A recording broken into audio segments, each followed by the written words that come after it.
Hi everybody, I thought I'd come back and do an updated review of the Nexus 7. I've been using it a few weeks now, so I thought I'd come back, share with you what I like, what I don't like and how I've been getting on with the device.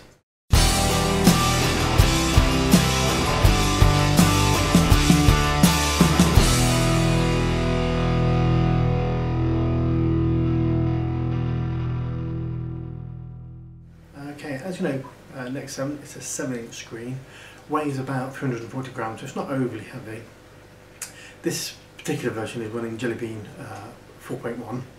I've not managed to successfully get it updated yet. I keep getting a reminder or notification every few days to sort of say there's a 4.1.2 update.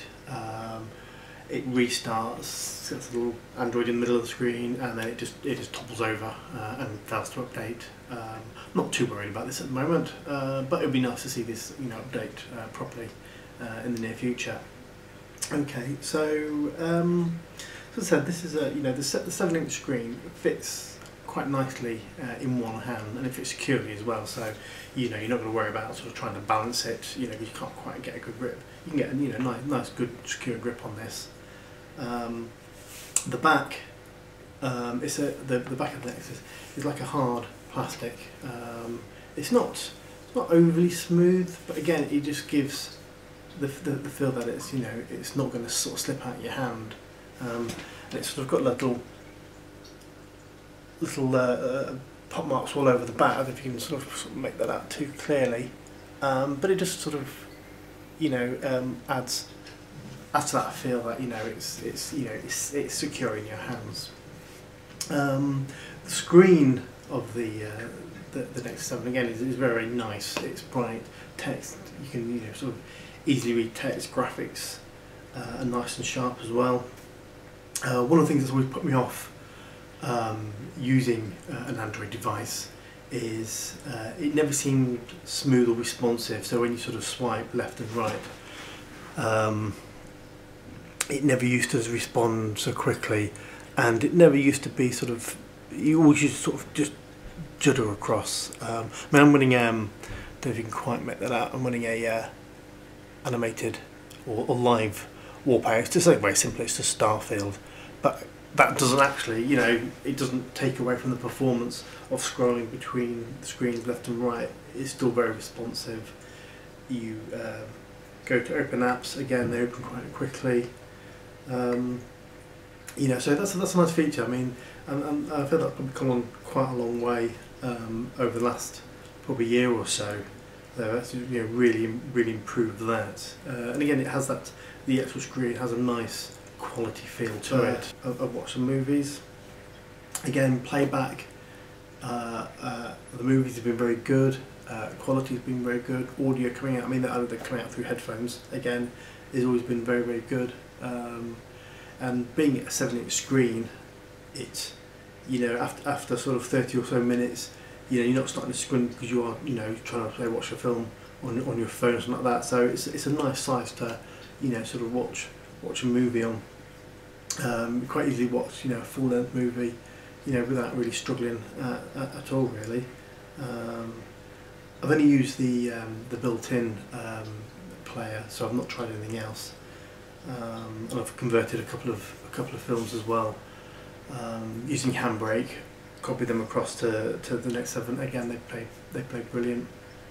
So quite impressed with that. And I said it's a nice size to watch a movie on. The audio out the speaker at the back. I've got this sort of running along, just along here. It's not a big speaker, but quality out of it is pretty good.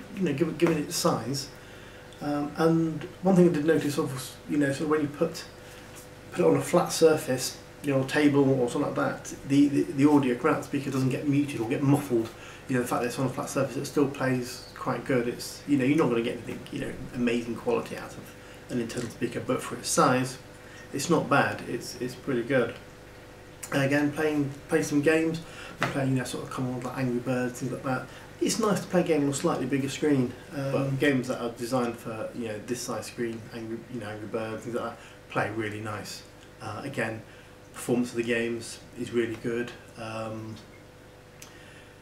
there's no lag, or they respond really well, and they do play really well. So this is also good for movies. It's good for playing games as well. Some of the built-in apps, it's probably still need a little bit of polishing. The email client, for one. Sometimes when emails come in, they don't always scale properly, so you've got to move left and right to try and sort of see everything. And when you turn it into landscape, while you then get your emails down one side, then you obviously get your current email that you've selected. Again, of course, there's no way of maximising, well, not that I've seen, of maximising that email so it fits the whole screen. But it's still very usable. They're just little things. And I've noticed on the odd web page as well, it just doesn't quite scale to fit properly. When you rotate it to landscape mode, it's fine, but you try it in portrait mode, it just doesn't always fit, and you can't quite get it to scale properly. But again, it's not a major problem. One app that I do quite like is navigation. On this, you can speak your destination, you can type destination, history, things like that. So if we sort of do Cambridge, it's quite clear. It works sort of very well, in both landscape and portrait. It's very clear. It updates really well. It keeps up with you as you're driving along. Gives you an estimated time. So down the bottom there, it will give you sort of an estimated time to arrival. And a nice feature is there's at the moment it's a little green dot. There's a little traffic light type sort of symbol there.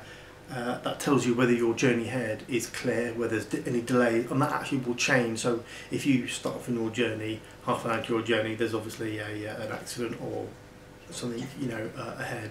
That symbol will actually change it. Or there are several colours which it will change you depending on whether it's just slow moving traffic or it's a red light saying that obviously your route is then blocked. You can get alternative routes. So you actually this actually doesn't give me any alternative routes on that one, but you get alternative routes. Also, if you make a detour, or it will reroute you very quickly with a little fuss. So all in all, the navigation, even though it's still down as a beta test, it is a very good app. I do quite like it. It is a great device. And I think over probably the next year or so, there's probably massive improvements. Of course, this has features that the iPad doesn't have. This has near-field communication, which the iPad or the iPhone doesn't have. I mean, it does lack a camera on the back of it. That's no great loss. But I think with the devices, it would have been nice to sort of see a camera on that. Maybe that's what we're seeing future generations of this. Like I say, if you're in the market for a new tablet, the Nexus 7 is definitely worth a look at. And to be honest with you, you can't go wrong with this. I was a bit sceptical, sort of moving from sort of the iPad to this, but this has been a great device. This is now sort of I carry around with me all the time. It's small enough, to fit into a bag, or sort of on some of your suit pockets. It'll pop inside. So yeah, thanks for watching.